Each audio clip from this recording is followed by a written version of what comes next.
Fitzy and Whipper with Kate Ritchie podcast. How good is that? Now, I want to talk about hygiene this morning. So you've got a friend who has a hygiene issue. Actually, let me start with the fact, and I don't know if this has happened to anybody else, but I do have a deodorant problem at the moment because I'm not going to say which deodorants, right? But I use a roll-on deodorant. Yep.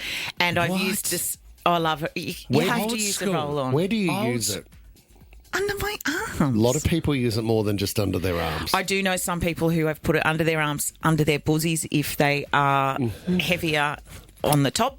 So that's a friend of yours again? No, not me. Sweaty boo. I have not heard buzzies for ages. That's my mum talking. Yeah, someone said it to me the other day. Not to, it was just whatever. Anyway, and so I've been using the same deodorant for like years and years, and I don't know what has happened, but I've changed, and it just doesn't work. Is it that your body gets used to using a particular... I think it does. Deodorant. Anyway, that's by the by. Okay. Like, that's not what I want to talk about.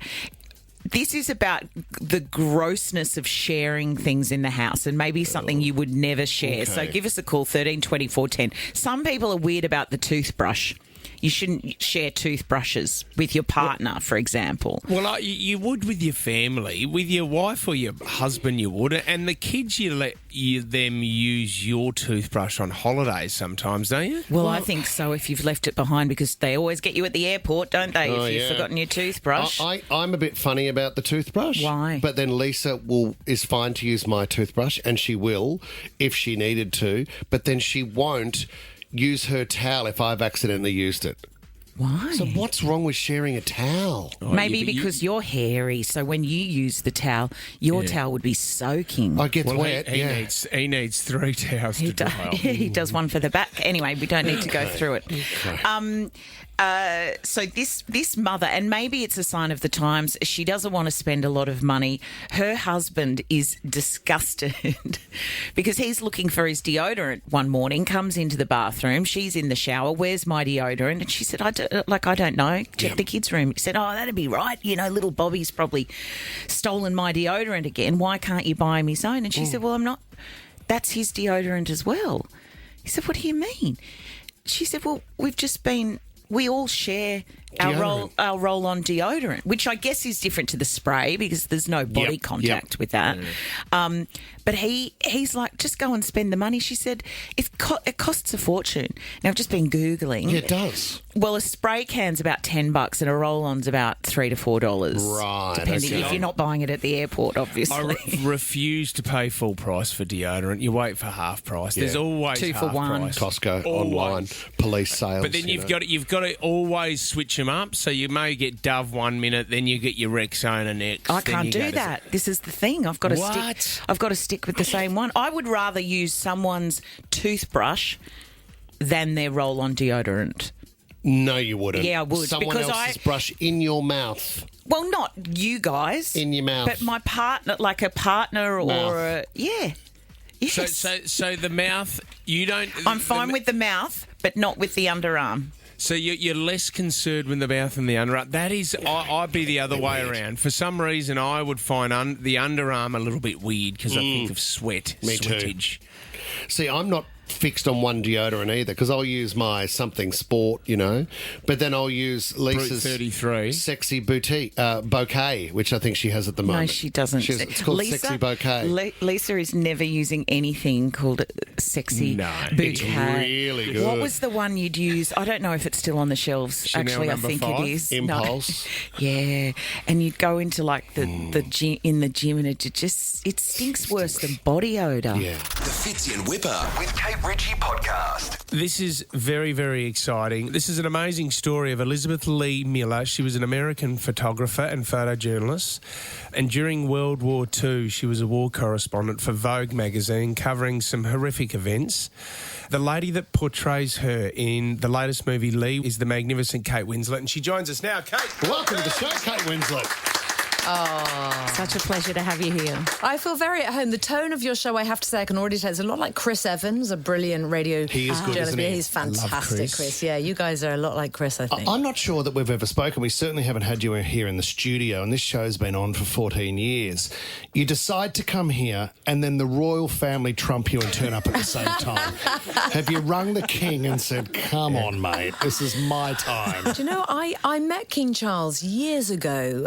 He came to a royal premiere of Sense and Sensibility when I was only 20. And I do somewhere have a photograph of me shaking his hand. And actually, I was a little bit concerned because I remember I was wearing a really lovely velvet coat, but underneath the velvet coat, I was wearing quite a lacy, black, really nice sort of a jumpsuit. But I suddenly realised as I was about to meet the king that I think it might have been a little bit see-through. And so I just shrouded myself with this velvety thing. Were his eyes darting? No, not remotely, because I had successfully covered myself in this velvety thing. But I did have this proper moment of sheer panic, thinking, oh my goodness, I'm about to curtsy in front of the king. Can I just say, though, that you're here at the same time as the King and Queen, but you've beaten the Gallagher brothers because they've just called an Australian tour. So you've beaten them before. Have you met the Gallagher brothers before, Kate? I met Liam once. I was on Graham Norton, a talk show in the UK. I was on the sofa as one of the guests. I remember of that the show episode. with him once. Yeah. I didn't really get to actually chat to him much, but yeah. Let's talk the film, because, I mean, it is a beautiful film. Let's and the talk the film, story is extraordinary.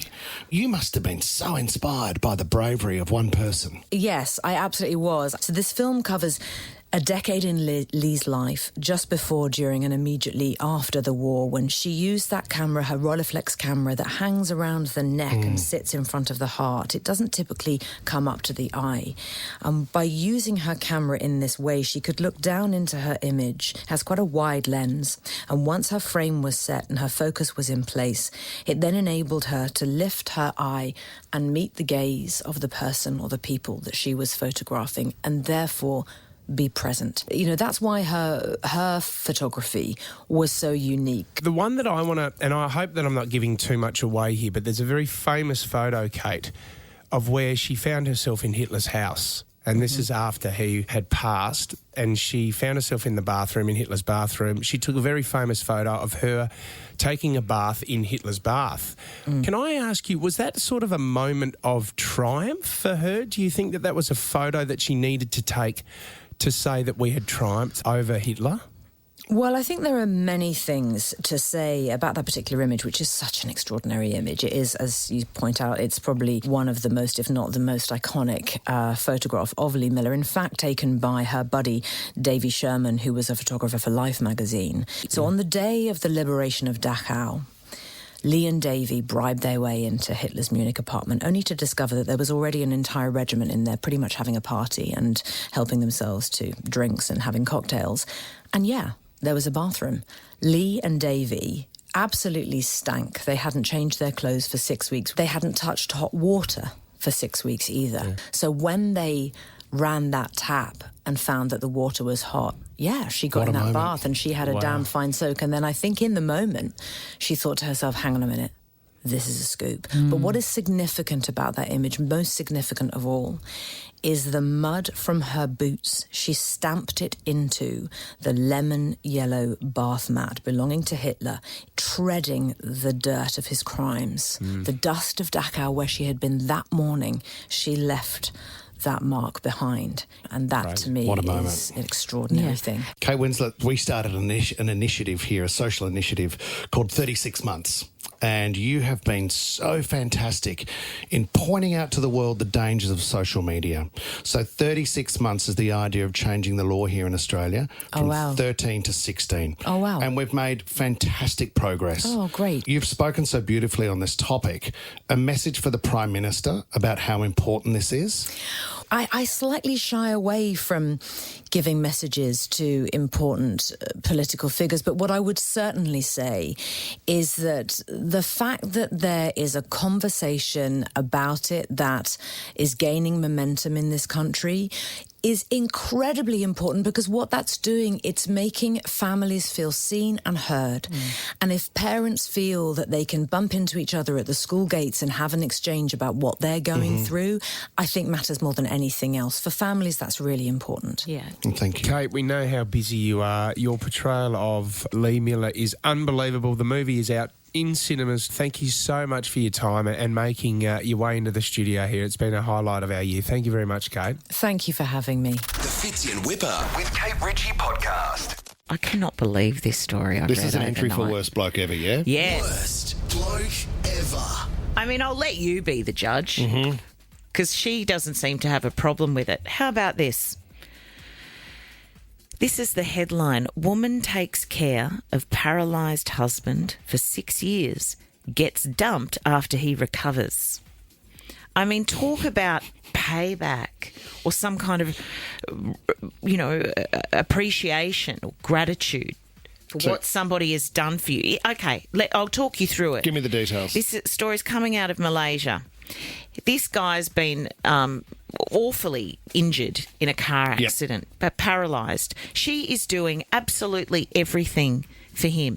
In fact, she documents his recovery on Facebook and shares her journey with the world. Round-the-clock care. Like 40,000 followers or something. Yeah. She's documented their entire daily life for 6 years, and people have really encouraged her. And, I mean, she's basically Mother Teresa. Yep.